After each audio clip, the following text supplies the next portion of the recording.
So first of all, thank you very much for joining us this morning. My name is Thor Culverhouse. I'm the CEO of Lighter Capital, and this is our first webinar in the Lighter Capital Founder Series. The goal of our series is to provide guidance to our customers and the broader startup community as we all work towards getting past this pandemic and the associated impact. Our first webinar today will focus on key economic indicators SaaS companies should be looking at to get through this situation and continue to push for growth. We've got a great speaker with us today. I'd like to introduce Dr. Christopher Thornberg. He is a world-renowned economist who founded Beacon Economics, a leading research organization. In 2015, Dr. Thornberg became director of UC Riverside School of Business, Center for Economics Forecasting and Development, and is also an adjunct professor at the school. Dr. Thornberg has testified before U.S. Congress House Committee on Financial Services and became nationally known for being one of the few economists who predicted the mortgage market crash that began back in 2007. A well-known media commentator, Dr. Thornberg has appeared on CNN, NPR, and is regularly quoted in major national dailies, including the Wall Street Journal and the New York Times. Originally from upstate New York, Dr. Thornberg holds a PhD in business economics from the Anderson School at UCLA and a BS degree in business administration from the State University of New York at Buffalo. We will be sharing Dr. Thornberg's slides after the presentation, so there's really no reason to do any screen grabs or what have you. With that, let me turn it over to Dr. Thornberg, and we very much look forward to your comments today. Thank you, Thor. I very much appreciate that. And greetings, everybody. Good morning, or I guess good afternoon if you happen to be on the West Coast. Let me go ahead and get my slides up here. Let's see here. Oops, I'm not doing this quite right. I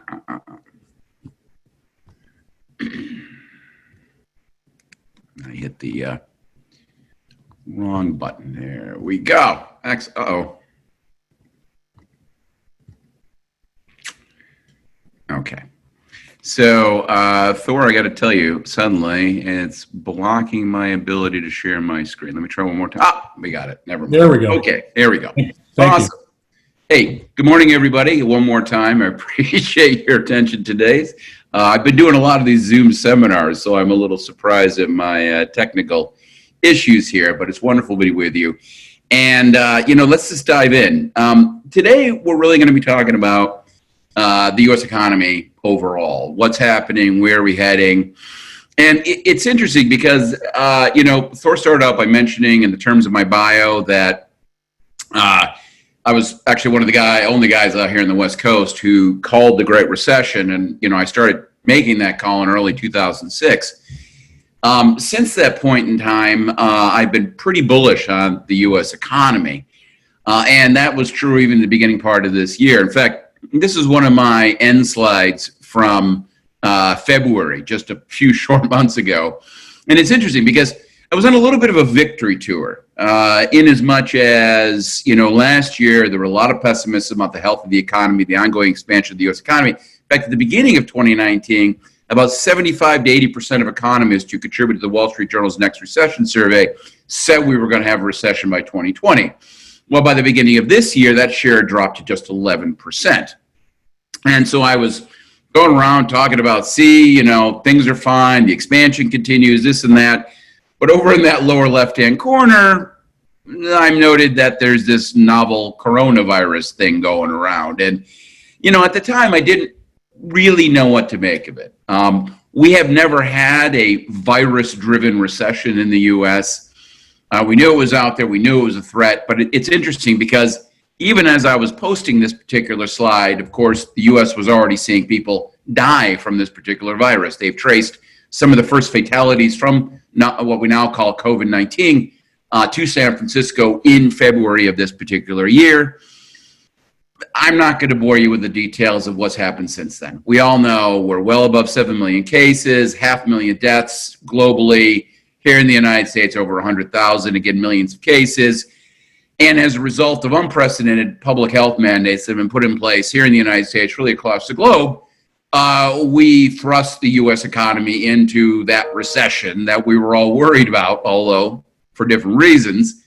since the beginning of 2019. Now, it's interesting that the MBER would call it this early. They usually wait till long after recession's over, but this time, I guess it seemed so obvious to them, they thought it was okay to go ahead and make the call. Now, the question is how bad is this going to look? And if you have been, not living in a cave, you have heard nothing but incredibly dismal headlines about what this means for the U.S. economy. People are falling over each other to come up with even more negative outlooks for what this means for the economy. We're talking about negative 40, negative 50% Q2 numbers, worst downturn since the Great Depression. That means worse than the Great Recession. For multiple years for the U.S. economy to recover. Financial markets are all over the map. If you've been watching, stock market's been absolutely crazy. Credit markets have seized up at some level. You have hedge funds talking about commercial real estate and various sorts of debt markets absolutely blowing up. But it goes on and on and on. And a good sense of what this looks like comes from, of course, the CBO. The CBO recently released kind of a 10-year outlook. And while they do predict a relatively sharp bounce in the economy in the second half of 2020, that sharp bounce doesn't come anywhere close to, shall we say, getting us back to normality. They're predicting overall from the beginning of this virus-led downturn to the bottom in Q2, an almost 12% decline in real economic activity. To put this in context, the overall decline in economic activity during the Great Recession was about 6%. So you're talking almost twice the decline, and then 10 years to get back to what you would call capacity output. This is really bad. This is significantly worse than the Great Recession. Indeed, what it looks like is a bounce with the Great Recession tacked on the end. Now, how real is this? Is this legitimate? Well, just taking a step back and looking at some of the statistics comes out, it seems logical. I mean, take, for example, the employment markets. From this is the April numbers. Obviously, we've gotten May, which I'll come back to in just a second. But from February to April, we saw a truly scary decline in payroll jobs. You're talking about losing 21 million jobs. Now, losing is a weird word. I'll come back to it in just a second. But decline of over 20 million jobs in the U.S., basically erasing every job gain that was created since the bottom of the Great Recession. Some sectors, of course, hurt worse than others. Much of that wrapped around these public health mandates, amusement, clothing stores, arts, entertainment, recreation, all the stuff that was functionally shut down as a result of public health mandates. Same thing in terms of unemployment. Unemployment within short order got close to 15%. Now, again, it's clear. If you want to understand why a lot of economists are just calling end of the world worst recession ever, this number kind of tells you everything. History tells us that when unemployment goes up, it takes a long time to come down. And that's exactly what you're seeing here, right? Unemployment almost to 15%. Hasn't been anywhere close to that level since the Great Depression. Ergo, this is a nasty, nasty, nasty run. But, and there's a big but here, I got to push back at some level because as a forecaster, we are using the past as a metaphor to help us predict the future. Now, that only works if the past is a good metaphor for what's going on in the economy right now. And that's where I start having problems. This isn't necessarily the same kind of business cycle we've seen in the past. In fact, I would argue quite vociferously that past business cycles are not at all a good metaphor for what's currently going on in the economy. And one of the things that immediately stands out in this data is one of the odd patterns that this data is taking on. Take a look at when the peak in unemployment typically takes. This is going back to the 1970s, and those dark bars are past recessions. And you can see that unemployment peaks after recessions are over. And the reason for that is, historically speaking, employment is a lagging indicator of the economy. It's the last thing to change. And the reason it's the last thing to change is that employers understandably so, are loath to lay off people. Laying off employees is an incredibly expensive process. It's expensive for the direct costs of unemployment and severance pay. It's expensive because you're pushing out the door people who've built up years of intellectual capital working for your company. It's expensive because the morale of anybody left behind is absolutely demolished. Who wants to work hard for a company that's getting rid of people? So companies don't lay people off till they absolutely have to. And that's not what's happening this time. In fact, quite the opposite of being a lagging indicator, and employment is this time a leading indicator. It's the first thing that's changing. And that's the first thing that should clue us to the fact that this is not a traditional business cycle. Hence, the lessons of past business cycles simply do not apply. And there's something else to keep in mind here. When it comes to any kind of conversation about the economy, hysteria is the new normal. If you've been paying attention over the last few years to the headlines versus what seems to be happening in your business and in the economy, they don't match up. In general, this nation has turned any conversation about the economy into hysteria, into hyperbolic, over-the-top predictions of doom and decline. That's true in the short run, it's true in the long run. Now, to even go back, say, to January of last year, remember? 80% of economists said we were going to have a recession by the end of 2020. Why? Well, because the Chinese trade war was going to demolish U.S. manufacturing, because real estate markets were already in a massive decline. And let's not forget, inflation was heating up and interest rates were about to go up sharply. None of those things happened. None of those things were going to happen. That's why most of 2019 we said, no, there's not going to be a recession, because what people are predicting makes no sense given the fundamentals of where our economy is. Hysteria is the new normal. And that's a very sad thing. And we'll come back to that message in just a second, because what it means is we're making predictions and thus creating policies that don't really make a lot of sense relative to what's actually happening. And we can go the next step on that.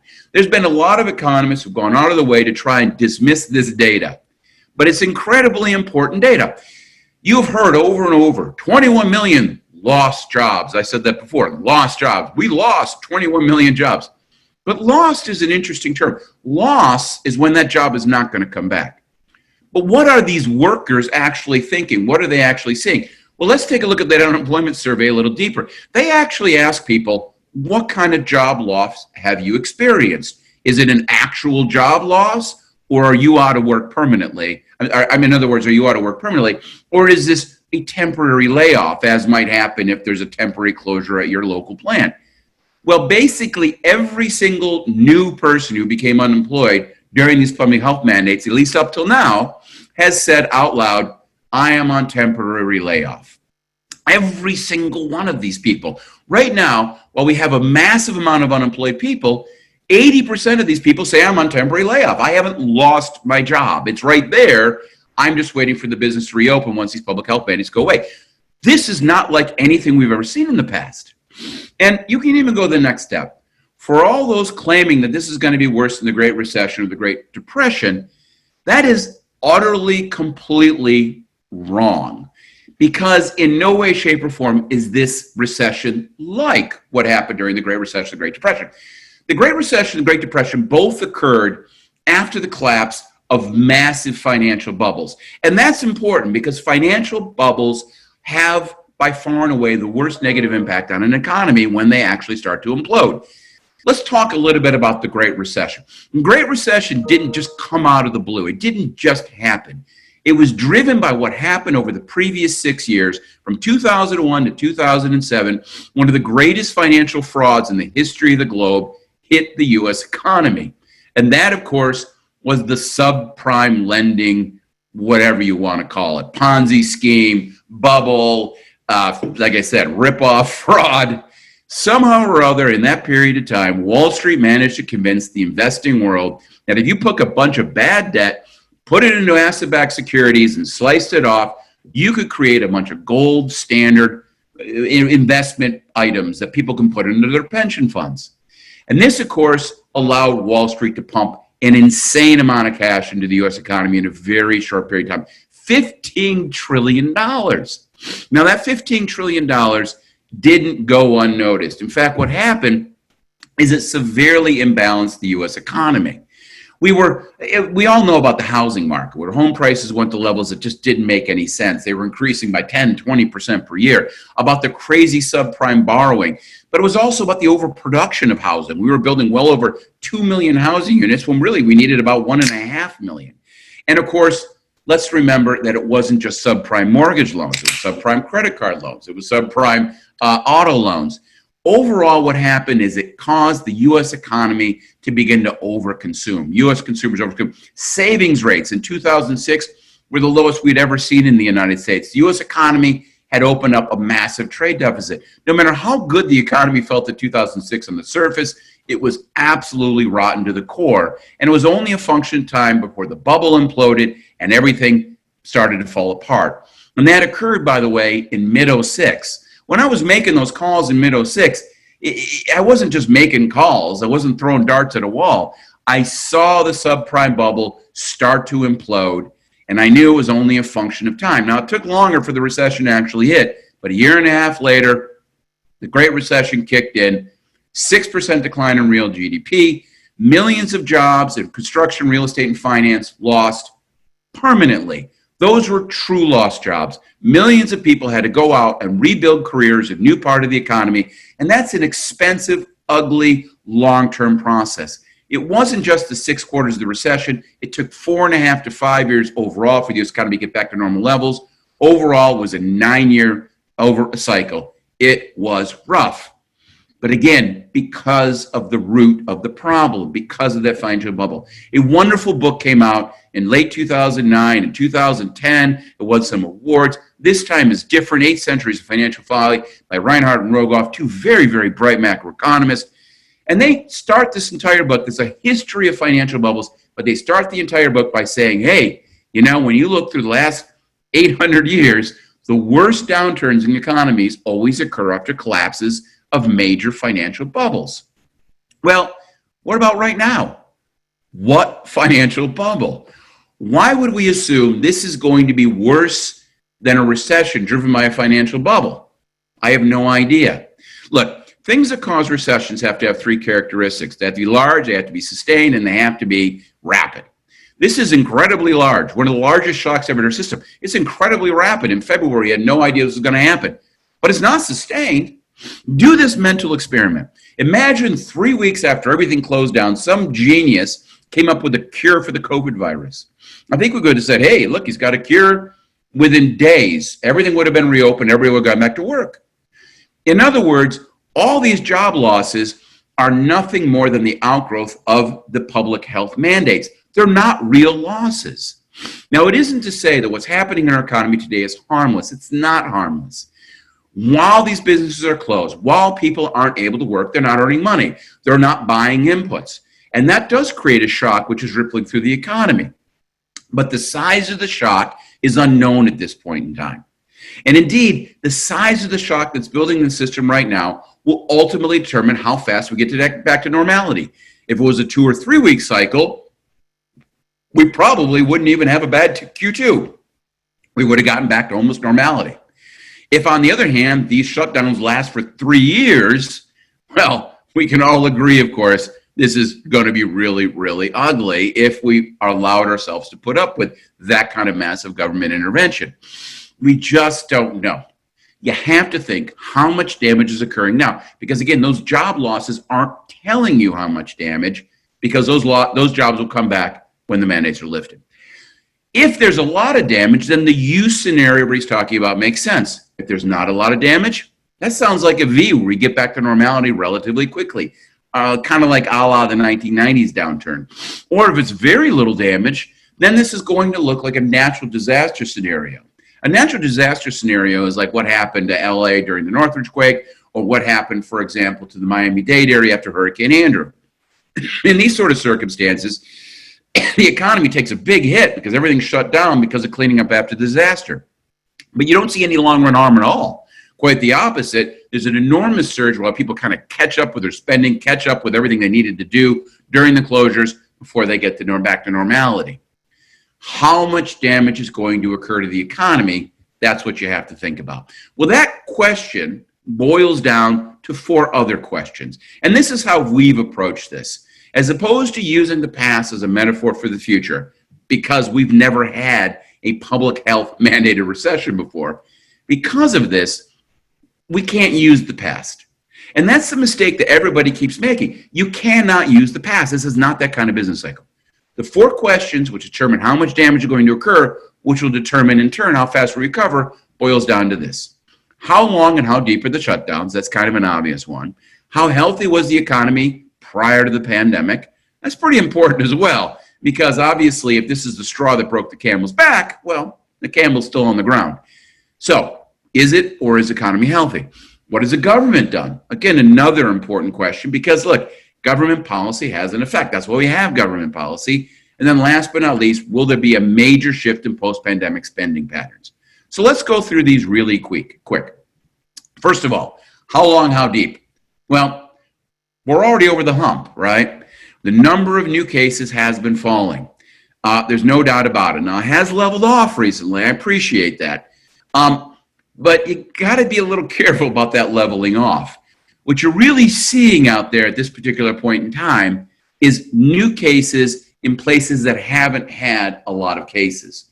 Places that had a lot of cases, whether it's Italy or the UK, or if we're talking about New York and New Jersey, they're way over it. But there are outbreaks of new cases in places that haven't seen a lot of this. Take, for example, all the conversation about the big outbreak in Arizona. That's true, but it's also worth noting that on a per capita basis, prior to this, Arizona had 20% of the cases that New York had. So it's more like it's kind of getting into new areas rather than, if you will, truly expanding again in areas that already happened. And as a result of that, government officials are slowly, and in some cases grudgingly, lifting these controls on the environment. We know that stores are starting to open. We know restaurants are starting to open. It's not 100%, but we're moving forward. And candidly, from our perspective, most of the economy should be up and running by Q3. Not everything. Obviously, air travel, large events, tourism, some of these things are going to lag. There's no doubt about it. But for the most part, things are going to be largely open. Now, what about the second wave? Now, I'm not an epidemiologist, and there could be a second wave. Of course there could. I have to account for that in the context of my predictions.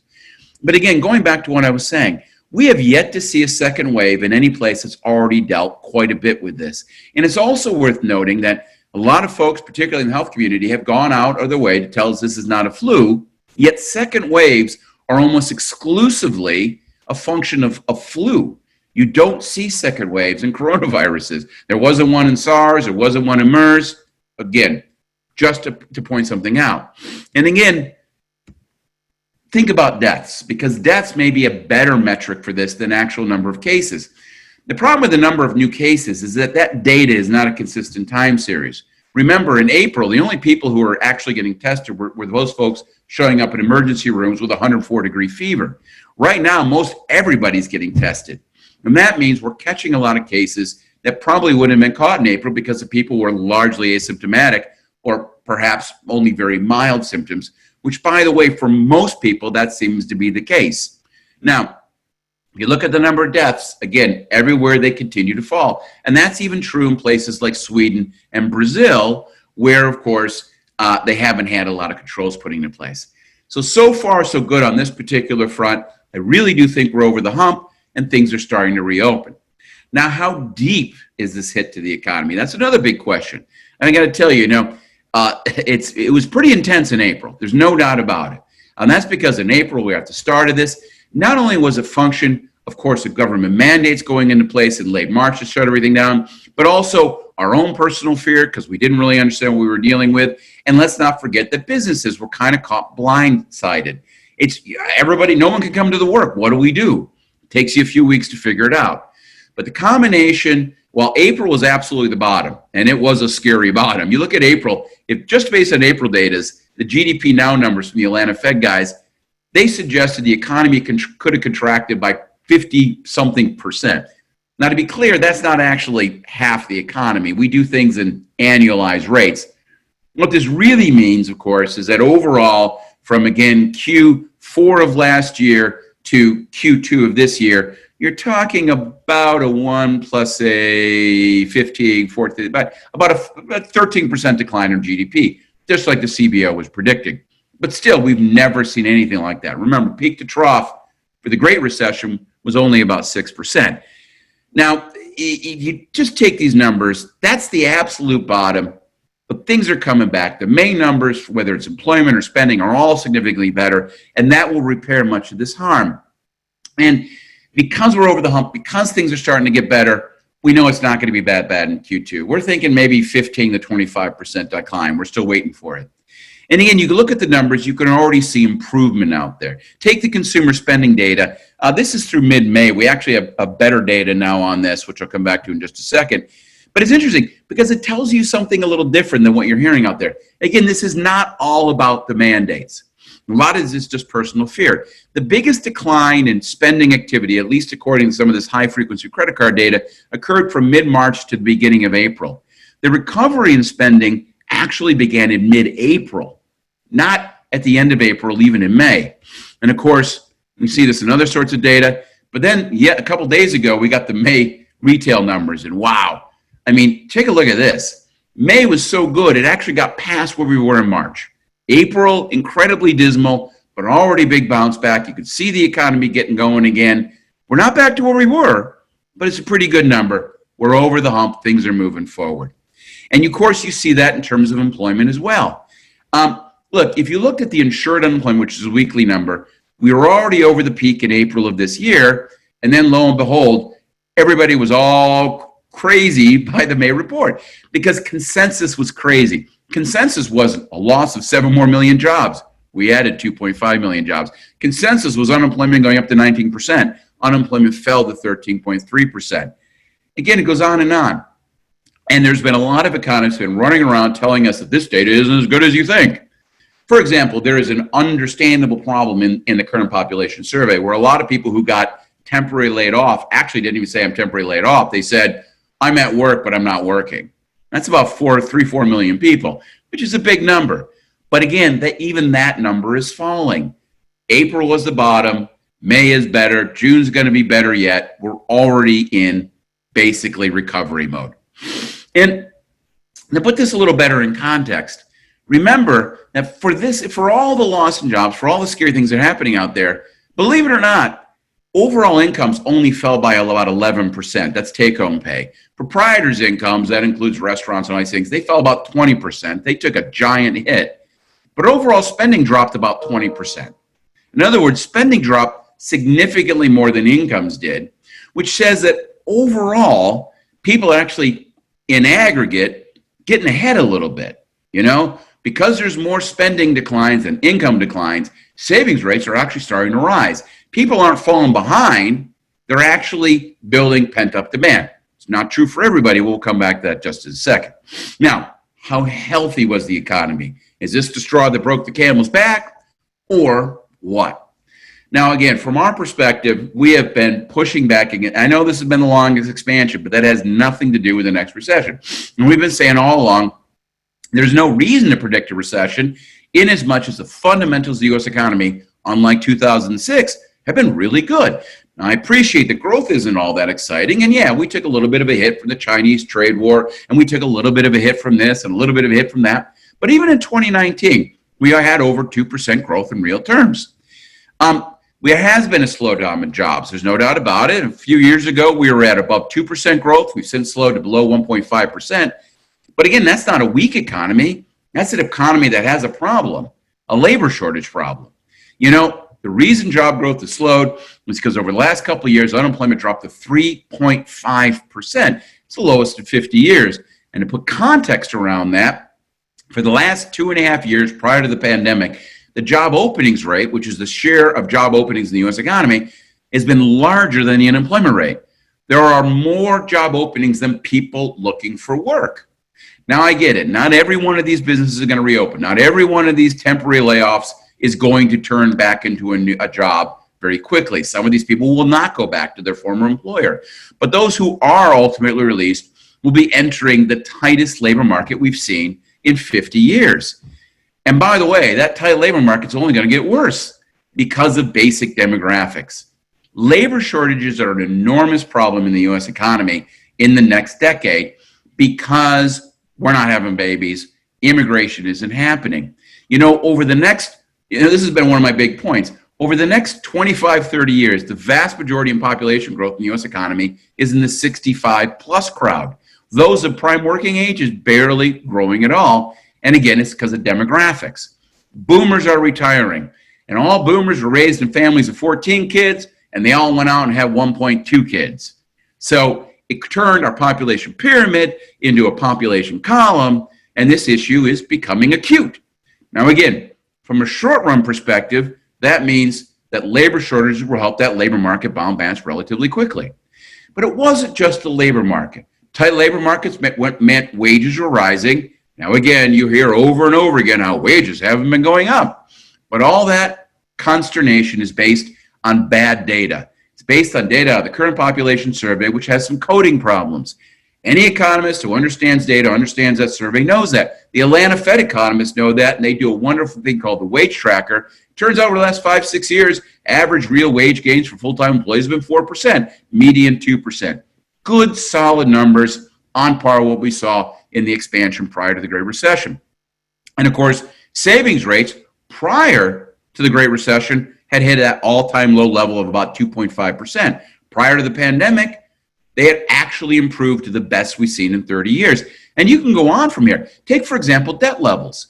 On the right-hand side here is the financial obligations ratio, which is an estimate of the share of household income being used on financial obligations in the aggregate for the U.S. economy. In the run-up to the Great Recession, that had never been higher. In the run-up to the pandemic, never been lower.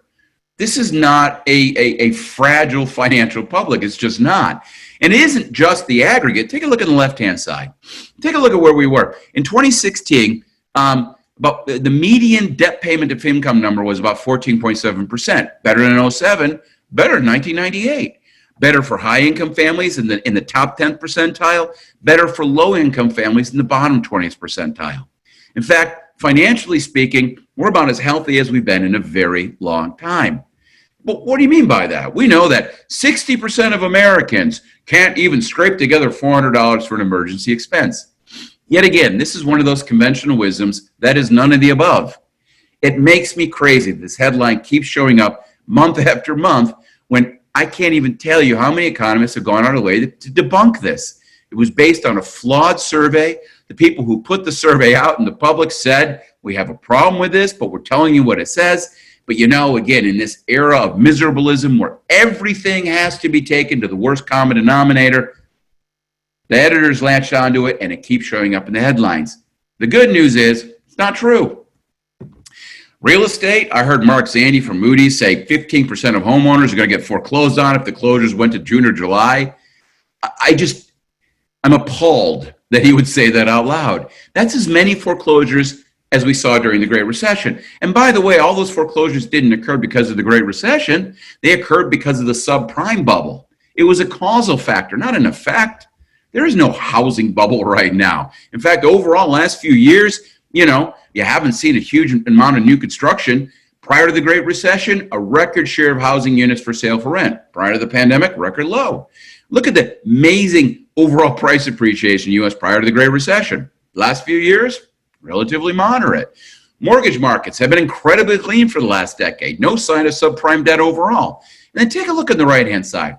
For all those financial titans on CNBC screaming, end of the world, sky is falling in, everybody run for your local cave, there's zero evidence of that. Look, financial markets don't turn on a dime when it comes to losses and delinquencies. It takes years for these things to really build up. If you go back to the Great Recession, you can see the problems in debt markets, whether it's mortgage debt or HELOCs or auto loans. All those problems began not in 08 as a result of the downturn, but in 06 because of the mountains of bad debt that had been pushed into the economy. It drove the downturn. It wasn't caused by the downturn. This time around, by the way, delinquency rates for consumer credit about as low as they've ever been. All these folks screaming end of the world, why are they doing it? Well, not to, cast aspersions or anything, but I think if you went and looked at a lot of these guys screaming into the world, they're probably covering shorts and, by the way, buying equities at the bottom. This is about dump and pump rather than actually talking about real predictions. Yet Joe Q. Public just lines up like lamb to the slaughter, no consideration of the reality of these dismal predictions. 2019, one of the weakest parts of our economy was business investment. And that's, of course, really gets into some of the big questions we have here for you and your firms. You know, a lot of your firms are business to business. What are businesses? What are they going to do? How are they going to do this? Well, you know, it's already been a weak couple of years. We're not coming into this again with some huge surge in investment. There was a pullback in 2019, but most of the pullback was actually in transportation equipment and structures. In particular, by the way, a biggest decline in overall investment was it for mining. That's oil. You know, you want to know why oil was at negative $40 a barrel? It's because we have vastly too much oil, and that was a problem long before this virus even showed up. But we saw a little bit of a pullback in commercial space, transportation equipment. But of course, when you think about information in processing equipment, that actually looks great. Software had a great year in 2019. The broader issues, of course, in the investment world wasn't true in technology. And the San Francisco Fed Tech Pulse Index showed that while 2019 certainly wasn't a stellar year for growth, it was a good, steady year relative to previous years and wasn't really influenced by overall things. Now, I want to talk just a few seconds about office space. You know, office space is obviously an important thing, but office space, again, slowed down last year, not necessarily because of Chinese trade wars, the pullback in foreign investment. In fact, again, 2019 has been a pretty decent year. Some people are buying and selling real estate. Investors are still investing. The problem, of course, had to do with the fact that we saw an uptick in overall vacancy rates. We had built a little too much office space, and that's why the market slowed down. By the way, that's not a problem. That's how markets are supposed to react. This is called good news.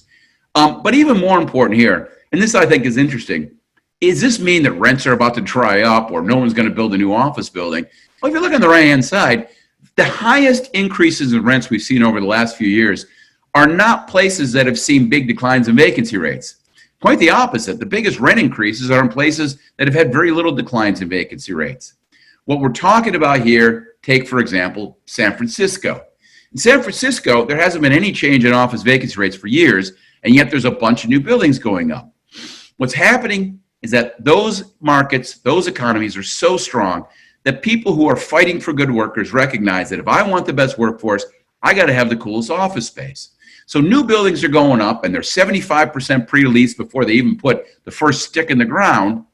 And yet the older buildings, those are the ones having some issues because they can't compete because they are not quite as cool as the new buildings are. So that's the shifts. Yet again, yeah, there's going to be new investment. There's new need for these new office structures. But again, it's all a demand function. It's not about supply. Now, of course, if you want to think of the hottest parts of the economy, and, you know, I downloaded this to put this in the presentation just this morning because I thought it was such a good thing. This is real investment. It's indexed, so you can kind of compare them relatively easily. And you can see, for example, structures has had a mediocre cycle. You saw good numbers for equipment, but it tailed off in 2019. Same thing in R&D, kind of flattened out. But software has been nothing but up, up, up. It is the center of new business investment. And candidly, I think it's the center of new business investment in a lot of ways because in a labor-constrained world, you're constantly looking for ways of maximizing your current workforce. How do I get more out of my existing folks? And the answer to that, the answer we've had for decades now, is software, software, software. So it has been one of the hottest parts of the overall market. And indeed, for all kind of the issues in investment in 2019 coming this year, venture capital has been very good. Deal counts in 2019 were as good as 2018. Capital raised was nice and steady. Dry powder out there is really high at this particular point in time. I get it. Markets are a little bit constrained right now. After all, everybody's a little bit terrified about what comes next. But the fundamentals here are really, really good. And my feeling is that once people start to recognize this isn't as bad as all the Chicken Littles are telling you, that they're going to get back into the business of investing if they haven't already. Now, we also got some data we found on the kind of SaaS industry as it is. And I wish I could tell you this is our research. It's not. Obviously, we're more of a macro guy. But we try to build stories based on a lot of things. And this is from the Financial Times. You talked about software. Software dropped by 75% during the Great Recession. They got caught up. This time around, they dropped 30%. They're already back by 18%. I don't know where they are now. You have to get back to the last couple of weeks, all this craziness. But you can see overall, there's a recognition that software is a strong part in the market. It's a strong part in the economy, and thus they haven't been hit as hard. And what's interesting here is the industry is actually at some level being bolstered. And this is, we talked a little, Thor and I were talking about a little bit about this earlier, and I said, there's a yin and yang here, right? The yin is, in a social distancing world, software is a great idea, right? The yang is this: if the world's falling apart at the seams, it doesn't matter that it's a good place to be because no one has money for anything. Well, again, getting through some of the previous stuff, you can see the economy isn't that bad. The lessons of the past don't apply. In other words, the yang doesn't seem to be that bad. But clearly here, you do see a lot of folks who are talking about, hey, this is the last thing I'm going to cut back on, right? I'm going to continue to maintain my software purchases because it's important for me in terms of dealing with what's going on out there today. Yes, there's some who are talking about declines because of the hit, but for the most part, it's nowhere near what you're seeing in terms of other types of investment. Again, take a look at this. I love this the same. How do you expect COVID-19 to impact spending? Security, way up. Hybrid multi-cloud, way up. This is HFS research. Again, very interesting stuff, but it all goes back to the idea that this is an industry that is, at least at this point in time, very cycle friendly, particularly a virus cycle. And subscription services, again, most folks see limited impact or accelerating impact. Very little are seeing less impact. You're in a good space. You're in a good space right now, and you're in a good space in the context of this recovery. So congratulations. What about credit markets? Let's get back to that a second. Aren't they going to implode? What does that mean for your ability to go out and invest? Well, yet again, for all the conversation about how bad it's going to be, you don't really see that in the data. Debt as a share of GDP, private sector debt, has actually been falling for the last decade. And remember, debt problems tend to lead economic cycles when there is a problem in the credit market. This time, we're not seeing that. In fact, if you look at C&I and commercial, they were close to record level lows when this thing actually hit. C&I loans, well, banks, of course, have been lending. That big spike you're seeing in C&I, I'm pretty sure is coming out of the PPP program because it doesn't really match up with where the banks are. Banks are a little freaked out. They're tightening standards, they're raising spreads. I get it. It's hard to go out and raise money right now. But you remember, this is all driven by short-run panic, not, of course, by long-run fundamentals. The long-run fundamentals are still very, very good. And again, Q2 may be tough. My answer to you is hang on, cash conserve, get to the other side, because banks will be looking for investments. Now, where is policy in all this? Well, yet again, the answer is helpful. In fact, I'm going to go the next step. I'm going to call policy an overreaction. And it's an overreaction because while they did some very good things, they've also done things that don't make a lot of sense. In fact, in many ways, they are overreacting. Now, it's good for the cycle, but it's bad for the long run. Take, for example, some of the basic stuff they've done. Unemployment expansion. Great news. Good thing. $600 per week, expanding the number of people getting unemployment. Love it. PPP loans. Fantastic. Help businesses bridge the gap between pre-pandemic and post-pandemic. But then when you start getting into giving money to anybody and not letting anybody know who got the money, and law firms are getting it, and who knows who's kidding it, right? Congressmen are getting it. Like, whoa, back up here. And then $1,200 for every person? Well, that one's still completely mystifying to me. The problem in our economy is people aren't allowed to spend money because of the pandemic. Why would you give people money to spend when they're not allowed to spend money? It doesn't make any sense. Now, of course, what's going on here, it's all about politics. Fiscal response to the Great Recession was lagged and slow because for the first 6 months of 08, we were arguing whether we had a recession. And then, of course, when the election happened and the Democrat won, Mitch McConnell came out and said, my primary goal over the next 4 years is to make this a one-term president, not I want to help the economy recover. And guess what? He worked hard to make it a one-term president. Failed, but he tried. It was very little reaction, very late. The average expansion of unemployment by the federal government during the Great Recession was $25 a week. This time, $600 a week. Completely different. And of course, It's not just the federal government. The Federal Reserve's gotten involved, a few key QE effort. You see a massive increase, bond buying to settle out credit markets. The IRS has gotten, local governments getting into it. Lots of good stuff. Let me give you one number. Take, for example, unemployment. We're all worried about all those people falling behind. But depending on how you count it, there's probably somewhere between 21 and 25 million people who don't have a job right now. Of that amount, over 20 million of them, the vast majority, vastly more than ever before, are getting unemployment. And by the way, because of the $600 federal supplement, if you were earning less than $43,000 prior to the pandemic, you are now on unemployment, you're making more money on unemployment. So there aren't a lot of people falling behind. Some are, but it's by far and away a small minority. And boy, you want to take that the next step? This, to me, tells me everything I need to know about this recovery. This goes back to those personal income numbers from February to April. Remember, we talked about the 11% decline in compensation for employees, 19.5% decline in provider incomes. That's a loss of about $15 trillion of income. That's annualized to divide by 6 for the 2 months. Government social benefits made up for every single loss times 2. So we lost 15 trillion. They added back 3 trillion. 2 to 1. As a result of that, bizarrely, shockingly, amazingly, personal incomes exploded by 8.1% from February to April. And because people couldn't spend that money, it all went into savings. The highest we'd ever seen savings rates prior to this, ever in the history of the United States, was 13.7%. In April, it was 33%. There is a massive amount of money sitting on the sidelines. And for anybody who's watching, any part of the economy that is open is flooded with dollars because people want to spend.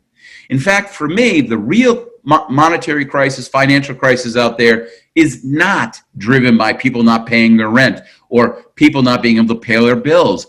It's the federal government who's going to be borrowing $3 to $4 trillion this year. $1 trillion was already going to be borrowed long before the pandemic became an issue. $1 trillion. 11th year of the expansion, in the fundamentally healthiest economy we've seen in 30 years, and the federal government was already going to borrow $1 trillion. And by the way, you remember all those boomers who are retiring I talked about a little while ago? All those ones who are about to go on Medicare and Social Security? Well, they're about to precipitate an enormous fiscal crisis, something that everybody's been dating to early 2030s because Medicare and Social Security in their current form simply aren't sustainable. Economists have been telling you this for 20 to 30 to 40 years. No one listens. We're borrowing $1 trillion this year. We already had $50,000 in debt for every man, woman, and child, and we're going to borrow $11,000 to $12,000 a year. In fact, from a financial perspective, my big worry is what does this mean for the credit markets? Take a look at the right-hand side. This is total borrowing, public and private, in the course of a year. At the peak in 2007, there was a little less than $5 trillion in total borrowing in the U.S. economy. This is expansion of outstanding debt. Now you're talking about the federal government borrowing $3 to $4 trillion this year. Economists call this the pushing out, public debt pushing out private debt. I don't know if that's going to happen. There's a lot of dry powder out there. There's a lot of place people want it. We know there's a lot of money sitting on the sidelines. But I got to tell you, $3 to $4 trillion in public borrowing is going to displace a lot of potential investment. I don't know what this means. We've never seen anything like this. Pay attention. It's a worry I have. It's a worry that no one's talking about. And it's because, of course, it's all being driven by this excessive government reaction. As for the Federal Reserve, they've gotten in. Of course, they responded to the massive sell in the stock markets, drop rates completely, full out QE. They have settled things out at some level. And of course, they had to. The money supply is expanding quite sharply at this point in time, but they had to do this because, of course, the velocity of money absolutely collapsed in the midst of this. The Federal Reserve is fine. No, there's not going to be massive inflation. They're doing what they need to do to settle things out. But of course, at the same time that you get into some of the good things that are happening with the Federal Reserve, but the federal government not doing the right thing. This is my fair city of LA City, and I'm sure wherever city you're in, you're probably seeing some of this craziness as well. Again, massive policy overreaction. Freeze on rent increases for 12 months. Tenants cannot be evicted for 12 months. No one can be charged interest rates for late fees. They're allowed a year to catch up. It goes on and on and on and on and on. All these policies based on problems in our economy that don't actually exist. And by the way, no one's really paying attention because we're all running with our head cut off, worried about where the economy's going. This spasm of bad policy from federal to state to local level, this is the real problem here because they are overreacting to a crisis that isn't nearly as bad as everybody's telling them. Last but not least, consumer business behavior. Well, people aren't going to go to ballparks. No one's going to be willing to go to the office again. After all, everybody's too afraid, right? We're too afraid. The new normal. Folks, there are no new normals out here. I mean, really? Epidemics are a new normal? On what planet? Since the dawn of civilization, epidemics were with us. Polio, smallpox, plague, diphtheria, yellow fever, typhoid rather. You go on and on and on and on and on with the problems in our economy, problems with pandemics. Shakespeare famously wrote King Lear while he was holed away up in his house because of the plague.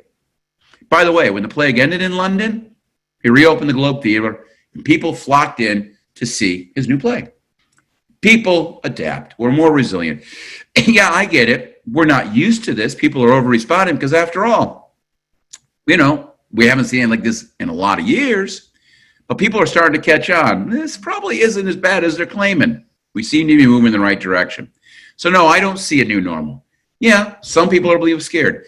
When you look at the death numbers on this is very, very, very scary disease for people over the age of 65. 80% of deaths are people over 65.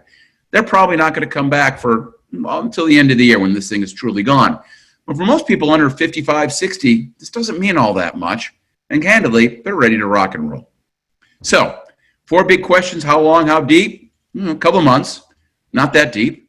How healthy? Best in 30 years. Was the government going to intervene? Too much. Will there be a major shift in post-pandemic spending patterns? Not really. So, add it up. This isn't a U. Not even close to a U. It's not a Great Recession type scenario. This is a V. And that's what we think. A V where basically we get back to normality by the end of the year. Now, what's up with the stock market? And the answer there is, I have no idea. The stock market isn't just crazy now. It's been crazy for a decade. The stock market's been all over the map. Look, in January of last year, it was down 20% from November because of whatever market panic that hit. By the way, that was the 6th major sell-off since the Great Recession came to an end. By the way, by April, all-time high levels. By January, we had the 3rd highest PE ratios ever seen in the stock market. Of course, by March, by late March, it had completely collapsed. By May, it was at a record high again, or early June, and now it's back down again. What is going on? We've never seen this kind of volatility. And I really have a problem with this because this is not how the market's supposed to work. Financial markets in general are supposed to be the shock absorber of the U.S. economy. When bad things happen, these guys are there to keep us whole. The billionaires who make all the money on the way up, it's because they're hedging. When things get bad, they take a loss. That's why you make the money on the way up. That's not the world we live in anymore. The stock market is no longer a shock absorber, it's a shock expander. It's no longer a place that you can put money as a hedge. It's now a place where basically there's a bunch of professional gamblers sitting at the table waiting for that mark to show up. It's not a right situation. And anybody looking at this in any fashion should say, what the heck? Why is this happening? Why are regulators sitting on the sideline during this absolute insane chaos? Well, again, I have no idea. But that's what I would tell you. It isn't to say that corporate equities are bad. Look, corporations are great things, financially speaking. It's the system for valuing those corporations that's completely broken. And for anybody trying to do an IPO, this is scary. But it's not because of your IPO. It's not because of the economy. It's because the market itself is broken. And that's really scary. You got to talk to regulators. Simple as that. So let's wrap it up. Great Recession, then versus now, then millions of jobs in real estate, construction, and finance permanently lost. The financial system pushed to the end of absolute collapse by, of course, the bad debt put into the system prior to that. You're talking about a massive restructuring of the economy away from consumer spending and house building. This time around, 3 months to get the virus under the control, lots of temporary layoffs, but no major restructuring, a government that's backfilling. There isn't a great recession type shock here. It's bad, but it's not that bad, folks. The V is the only logical outcome. It is. It's the only logical outcome. And to be clear, that's going to be largely dictated by the speed at which public health policies get out of the way. My brief forecast, negative 20% Q2, maybe. Again, it's hard to tell at this point in time, but here's my big prediction. Whatever goes down in Q2 is going to come back up in Q3. And really, we expect by the end of the year, we're going to be, from an economic output perspective, basically back to where we were. Now, it isn't completely healthy. Obviously, unemployment will be a little bit higher, maybe a little below 6%. There'll be some moderate upticks in debt distress. Stock market, who knows? No impact on real estate. And of course, restaurants, retail, and tourism will lag. Why retail? Well, because retail is under stress from the internet. Why restaurants? Because they were overstressed by too much supply. Why tourism? Because this thing is not happening everywhere at the same time. Thus, those kind of global systems just aren't going to take off. But overall, the economy basically back up to normal. The big wild card, second round, could be. You got to keep it in mind, but it's nowhere near the assurity that the headlines would tend to make you think. Can the financial chaos create its own problem? Maybe. How long till travel gets going? I don't know. Government budgets, that's kind of scary towards the end of the year, $3 to $4 trillion in borrowing. I just don't know. But for me, the true enemy is miserableism. These incredibly dismal headlines, which seem not to give you an accurate prediction of what's going on out there, but rather to get you to simply click on that particular article. The fortunate part about this is that it's creating general chaos, general panic. That is unnecessary. When you break this thing down logically, it's not that bad. But we're making it bad. We're making it bad because of an overreaction driven by this miserableism that's been infecting our economy for really over a decade. So my ask of you as we wrap up today is turn off the weapons of mass distraction. Don't let the screaming headlines get into your head. That's what they're trying to do. Take a step back, keep an eye on the number, find the reasonable voices, and you will find there's a big positive back end to this thing. We just got to get through the next tough few months. Thank you very much. We really appreciate that, Dr. Thornberg. As you can imagine, somebody like myself who runs a finance company, I consume a lot of information, and I found this presentation today extremely insightful, and I'm sure our attendees did as well. Unfortunately, with the limited amount of time that we have today, we're not able to field any questions live. However, I apologize for that. I went on a little long. That was really great information. We appreciate that. And we do have a way to pick up those questions anyway. So if you send your questions to lcwebinars@lightercapital.com, we'll do our very best to get back to you within the next 48 hours. Also, we want to make sure that we get some of your input for our third webinar series. And so we're going to do a quick audience poll. Should just take a few seconds. And if you could all vote on the questions at hand, this will help us drive exactly some input for our third webinar. So you can just go ahead and vote on these that are going to scroll through. Am I allowed to vote? No, probably not. Of course. Yeah, it was encouraging to get your positive outlook. As you noted, that's not always the case.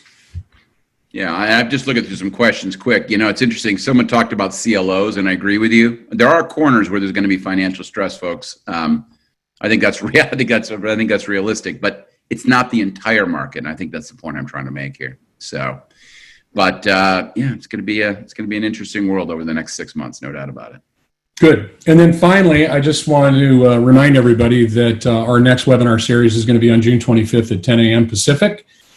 And we've got a great panel of speakers from Silicon Valley Bank, Voyager Capital, and of course, Lighter Capital. And the topic is post-COVID-19, what are the best SaaS startup funding options to fuel growth in our current time frame? So I just want to thank you one more time. It was very insightful. I appreciate that. And we're also going to make sure that we get your presentation pushed out to everybody that was on our call today. So thank you, everybody.